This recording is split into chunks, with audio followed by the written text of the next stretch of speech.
வணக்கம். 10 மணி செய்திகளை வழங்குவதற்காக நான் அபிநயா. முதலில் தலைப்புச் செய்திகளை பார்க்கலாம்.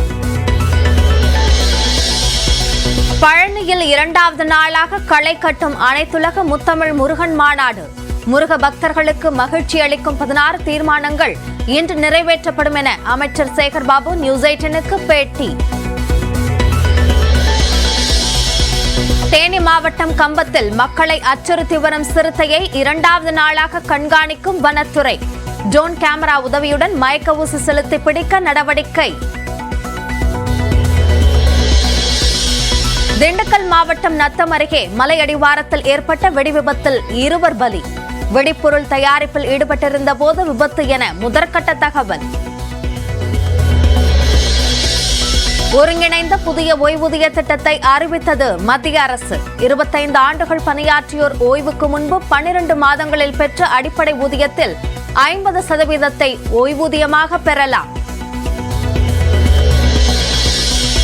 மேலிட உத்தரவில்லாமல் கலைஞர் கருணாநிதியை மத்திய அமைச்சர் ராஜ்நாத் சிங் புகழ்ந்திருக்க மாட்டார். இப்போ ராஜ்நாத் சிங்கை ஒரு பத்தி ½ an hour அவர் பேசுறாங்கன்னு சொன்னா அதை ராஜ்நாத் சிங் மட்டும் பேசிருக்க மாட்டாங்க. மேலிருந்து ஒரு உத்தரவு வந்திருக்கும்.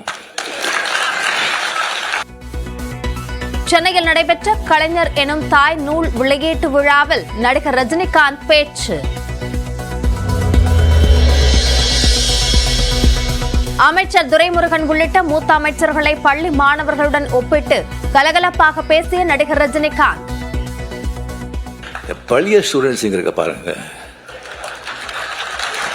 அவங்கள சமாளிக்கிறது சாதாரண விஷயம் இல்லை. இங்க ஏகப்பட்ட பழைய ஸ்டூடெண்ட்ஸ். நான் அங்கே பார்த்து சொல்றேன்.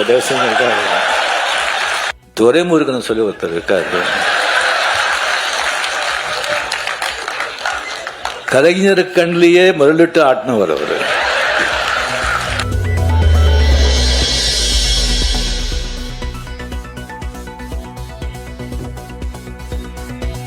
அமைச்சர்கள் குறித்த ரஜினியின் அறிவுரைகளை புரிந்து கொண்டதாக முதலமைச்சர் மு க ஸ்டாலின் பேச்சு. பயப்பட வேண்டாம், உஷாராக இருப்பேன் என்றும் பதில். அவர் சொன்னது அத்தனை நான் புரிந்து கொண்டேன்.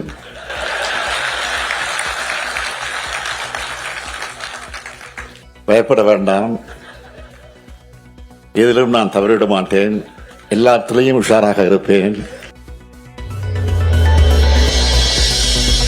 திருப்பதி தேவஸ்தான மருத்துவமனையில் பெண் மருத்துவர் மீது தாக்குதல்.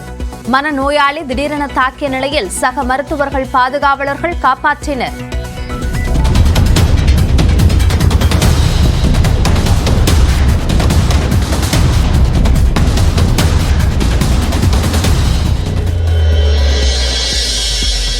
சென்னை வேளச்சேரியில் 3வது வாரமாக களை கட்டிய ஹாப்பி ஸ்ட்ரீட் நிகழ்ச்சி.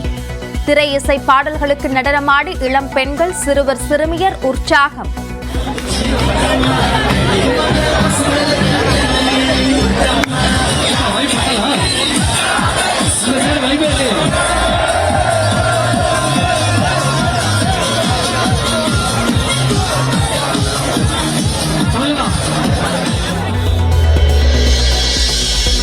தமிழக வெற்றிக் கழகத்தின் கொடி 234 தொகுதிகளிலும் இன்று ஏற்றப்படுகிறது. கட்சி நிர்வாகிகளுக்கு சொந்தமான இடங்களில் கொடியை ஏற்ற நடவடிக்கை. கொல்கத்தாவில் மருத்துவர் படுகொலை வழக்கில் விசாரணைக்கு உள்ளான மருத்துவக் கல்லூரி முன்னாள் முதல்வர் சந்தீப் கோஷ் வீட்டில் சோதனை. நிதி முறைகேடு தொடர்பான புகாரில் சிபிஐ நடவடிக்கை.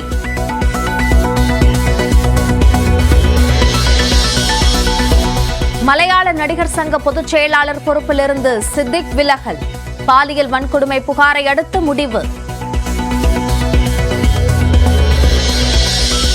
திருவண்ணாமலை மாவட்டம் செய்யாறு அருகே நேற்று நேருக்கு நேர் மோதிக்கொண்ட பேருந்துகள். ஓட்டுநர் உயிரிழந்த நிலையில் காயமடைந்த 22 பேர் மருத்துவமனையில் அனுமதி.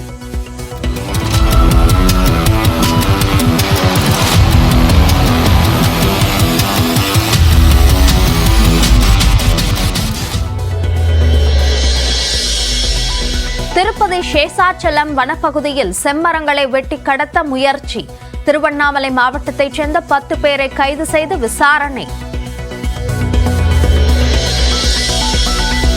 டெலகிராம் செயலியின் நிறுவனரும் சிஇஓவுமான பால்துரோ பாரிஸ் நகரில் கைது.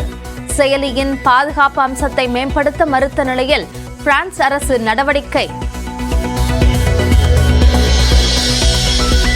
மிஸ் இந்தியா போட்டிகளில் பங்கேற்கும் இளம் பெண்களில் ஒருவர் கூட ஓபிசி, எஸ்சி, எஸ்டி பிரிவினர் இல்லை. மக்களவை எதிர்க்கட்சித் தலைவர் ராகுல் காந்தி குற்றச்சாட்டு. மத்திய அரசு ஊழியர்களுக்கான ஒருங்கிணைந்த ஓய்வூதிய திட்டத்திற்கு மத்திய அரசு ஒப்புதல் அளித்துள்ளது. குறைந்தபட்சமாக மாதம் 10,000 ரூபாய் ஓய்வூதியம் வழங்கப்படும் என்றும், விருப்பமுள்ள ஊழியர்கள் இந்த முறையை தேர்வு செய்யலாம் என்றும் மத்திய அரசு அறிவித்துள்ளது.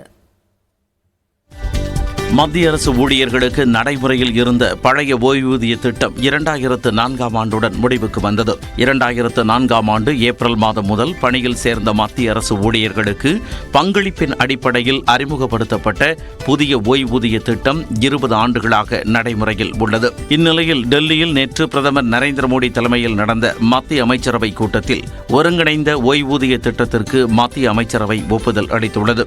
இதன்படி மத்திய அரசு ஊழியராக குறைந்தபட்சம் 10 ஆண்டுகள் பணியாற்றியவர்கள் ஓய்வூதியத்திற்கு தகுதி பெறுவர் எனவும், 10 ஆண்டுகள் பணியாற்றிய ஊழியர்களுக்கு குறைந்தபட்ச ஓய்வூதியமாக 10,000 ரூபாய் வழங்கப்படும் எனவும் மத்திய அரசு தெரிவித்துள்ளது. குறைந்தபட்சம் 25 ஆண்டுகள் பணியாற்றிய ஊழியர்கள் ஓய்வு பெறுவதற்கு முன்பு 12 மாதங்களில் பெற்ற அடிப்படை ஊதியத்தின் சராசரியில் 50% ஓய்வூதியமாக பெற முடியும் எனவும், 10 ஆண்டுகள் முதல் 25 ஆண்டுகள் வரை பணியாற்றிய ஊழியர்களுக்கு அவர்கள் பணியாற்றிய ஆண்டுகளின் அடிப்படையில் ஓய்வூதிய விகிதம் நிர்ணயிக்கப்படும் எனவும் மத்திய அரசு கூறியுள்ளது.